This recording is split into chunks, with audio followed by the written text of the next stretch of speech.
guys, it's Megan, and today I'm going to share with you my financial goals for 2019. And this has been a video that I've been really excited to share, and you guys seem really excited to hear what my plans are for the coming year. And it's just wild that 2019 is upon us already, and I just can't believe it at all. 2018 was definitely a really weird transitional year for me, and so I've tried to reevaluate a lot of things in my life, but especially my finances. I started a new job, making more money, which is always amazing, and so I just have to figure out I've been figuring out what I want to do with my money and with my life, you know? So in 2019, I'm basically going to really focus on being a conscious consumer. So I mentioned this a little bit in my November low buy update, and in 2019 I'm not doing a no buy, I'm not doing a low buy. I am trying to become a conscious consumer, a even more conscious consumer than I feel like I already am. I feel like I'm much more conscious about my purchases than I have been in the past. However, I can really improve in a lot of ways, and I feel like 2019 just feels like it's time. Like, I feel like I'm ready. I'm ready to push myself harder, try harder, challenge myself more, question my purchases, and really do those things in order to change my mindset, change my lifestyle in ways that are small changes but that add up over time. And I've been trying to make those changes, but in 2019, I'm going to be cutting back on certain things like Starbucks. You guys know I've kind of indulged in Starbucks a little too much this year, and in 2019 I want to cut that back to going like once or twice a month, if that, and just really trying to rein that in, because it is like $5 every time I go. That adds up really, really quickly. And I have a big overarching savings goal for 2019.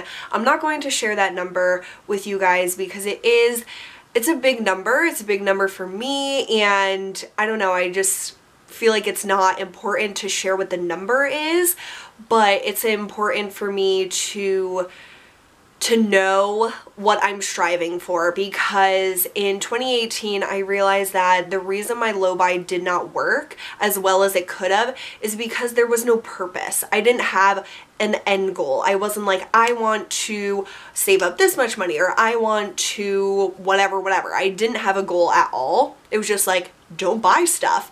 And I'm a person that needs a goal. I'm always on a mission. I'm always like plotting and planning. Like, I am such a planner. And I have like an Excel sheet ready for 2019 for all my savings goals. I have how much I need to save every month in order to achieve my goal. I have different categories that I'm saving for, and then I'm saving for additional things that aren't part of my savings goal. Things like I'm going to be saving for Christmas shopping and Black Friday starting in January 2019. I do pretty much all my Christmas shopping. I try to get it done by Cyber Monday, so I know I have to budget for that because I just like go all out during that one weekend, and so I need money to pay for all that stuff within a short span of time. So by saving a little bit over every single month, it's just going to be so much easier. I won't have to worry about it. I'm also saving a little bit every paycheck towards like co-pays at the doctor and my car insurance, and also car maintenance. That's something that I haven't really planned for in the past, and when I get those bills I'm like, oh shit, and I have to like pay it out of pocket right away, and it's a struggle and it's a little scary. I am just really trying to pre-plan for that, and with like health co-pays, I just want to have that money there if I need to go to the doctor and my insurance doesn't cover because I don't reach the deductible or whatever. I just want that to be sitting there that I can pay that bill out of pocket right away. So I have a really big goal. I'm really motivated and excited. I'm scared as well because I just hope I can achieve this goal, and it's something that I will definitely keep you guys posted on if I falter, if I'm struggling.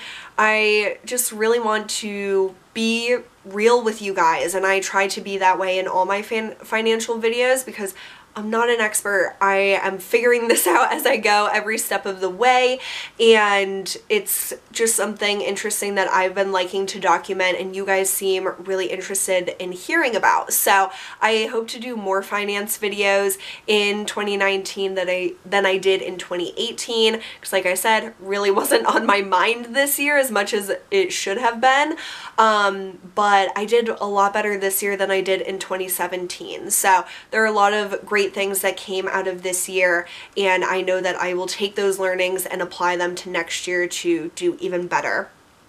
So with being a conscious consumer, that's just going to be a learning process, and just questioning myself and all the purchases I make, and asking myself, like, do I really need this? And in my spreadsheet of my savings goals, where I will check in every month to say if I met the goal that I had for each month, I also have a tab that is talking about what I purchased that month, and I want to fill out that Excel document, or it's like a Google spreadsheet. I want to fill that out every time I'm about to make a purchase, because on that spreadsheet I say like what the product is, how much it is, and why I want to purchase that product.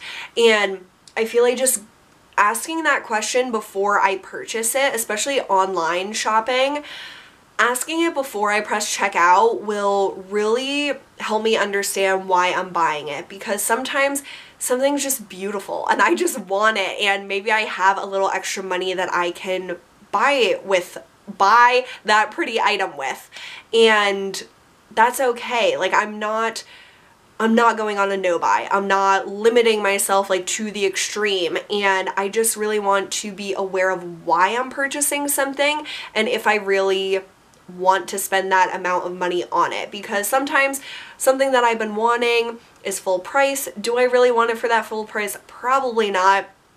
If it goes on sale, I need to ask myself, do I still want it for this price? Like, if it's on sale but it's still $40, is it worth $40, or could I live without it? And pretty much everything I could live without, but I do like stuff, and I do like to treat myself to things. So it'll be an interesting year to see how it goes and how my mindset changes, and if you guys want to come on that journey with me into being more conscious consumers, I think it would be really fun and really great to have a support system like that with each other. I'm also saving for a new computer. My computer I purchased with my graduation money from college in 2014. So I've had it for over 4 years. In 2019 it'll be 5 years, and it is just time to get a new computer. I have loved my MacBook, and I will definitely purchase another Mac, but they are extremely expensive, and it's something that I need to plan for. It's not something that I can afford to go out on a Friday night and buy one randomly. So I am going to put all of my paychecks from my YouTube videos towards saving up for a new computer. So I currently, any money I make extra through YouTube, I put towards like my credit card or savings, but usually I put it towards credit cards and spending. So now I'm going to be putting all of those checks directly into a savings account where I'm saving for probably a new laptop, but possibly a desktop, just because I do so much work on my computer with editing these videos. It takes a lot of power for my computer, and my computer's just tired. Like, it can't do it anymore. So I'm putting all that YouTube money towards that, because I really wouldn't need a new computer if it wasn't for my YouTube channel. And I love doing these videos. I love using the editing software that I have. So it's really a useful purchase for me and an essential one with the hobby and kind of like the side gig that I have. So all my YouTube money is going towards that, and I don't know how long it'll take me to save up for the computer that I want. So that's kind of like, I'm saving over time, but I don't know when I'll actually be able to purchase it. And so that gives me motivation to keep up with my YouTube, because it does make me a little bit of money every month, and that really helps me out. So I'm gonna continue to do that. And also, over the past few months, I've been putting $20 into my savings account every week. So it's just an automatic transfer to my checking account, to my savings, 20 bucks every week, and I've already saved over $300. So I'm going to continue to do that $20 per week towards my laptop. So I'll have my YouTube paychecks going towards that, and $20 a week. So hopefully I will be able to purchase a new laptop in 2019. I really need one, so maybe I will ask for money for my birthday and stuff like that. So we'll see how it goes, and probably sometime next year I'll also buy a new camera for my videos. So it's kind of like a few big YouTube related purchases next year that I do need to plan for, and so using my YouTube paychecks towards that is my plan.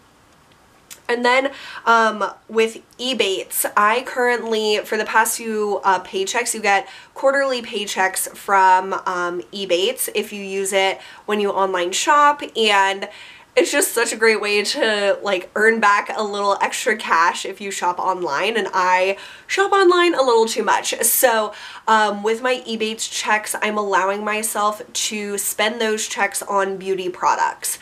So I don't have like a beauty budget right now that's set, but when I get my EBATES checks, I'm allowing myself to use that extra money towards frivolous things. So if I want to use it on beauty stuff, I can. If I don't, I obviously don't have to, but it is something that I'm permitting myself to splash out maybe a little extra money compared to what I might if I didn't have extra money. So I don't know, because next year, since I am going to try to be better about not mindlessly shopping, we'll see if I actually put that EBATES money towards beauty products, but I'll obviously have to replenish things eventually, so maybe that is what that money will go towards. So my big savings goal, oh my gosh, I really hope I can do it. I'm in December, I kind of did like a trial run of the amount that I need to save, and it was definitely tight. It's a little bit of a struggle with how much I'm spending currently, but the reason I have such a high savings goal for next year is because I want to get out of the habit of spending as much as I do every month, and I feel like this larger goal is going to push me towards saying no more often than I say yes to myself, and it's just something I really want to do for myself and need to do for myself. So those are my 2019 financial goals. I don't know if that was what you were expecting. Maybe you were expecting more like specific things, but these are my my thoughts about what I'll be working on next year with being a more conscious consumer, and I just really think that this journey is going to be very interesting over the next year. So I hope you guys are excited about that. Definitely subscribe if you haven't already and you like these types of videos, because every month I will definitely do a check-in video and let you guys know how everything's going, and I might even do more frequent ones depending on if stuff is on my mind. So yeah, let me know what your 2019 financial goals are in the comments below if you would like to share that, or you can private message me on Instagram is also a great way to reach me. And I am just really excited for this new year, and it is like arbitrary why we start new things at the beginning of a new year. Why don't we start them at any other point in our lives? But it is just like a good way to bookend the year and be like, okay, I'm starting this new journey, and we'll see how far we can get by December 31st of this year. So yeah, I'm really excited, really curious to see how it goes, but I can't wait to bring you guys along and share with you my thoughts throughout this year, and I hope that we are all really successful in achieving our financial goals. So thanks so much for watching. I hope you're all having a beautiful day, and I will see you soon. Bye!